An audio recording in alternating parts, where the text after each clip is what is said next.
So we're looking at the Kobalt. This is their 80-volt max snow thrower here, battery powered. And this is, if you go check on Lowe's website, you're going to see some people who love it and some people who absolutely hate this unit.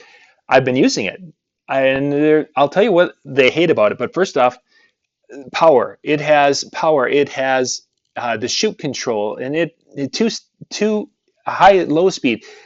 Yeah, this is a nice unit. One thing is, and you'll see this on the reviews, is it's almost impossible for a smaller person to push it across concrete. And that's because of this digging in.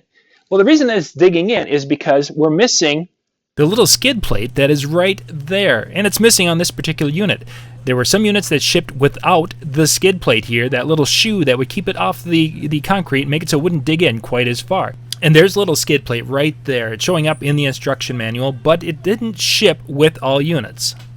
It is on some of the units that have been shipped out, but it's not on all of them. So if you have one that does not have this little piece right there, which this one doesn't, give them a call and they will send those out, and you will be amazed, because once you get that problem taken care of, so it's sliding across the concrete well, this is a great snow thrower, and it's probably my favorite, except right now it doesn't slide very well. So I'm excited to get those, and we'll be doing a new video once we have those on how easily it can be pushed by a smaller statured person.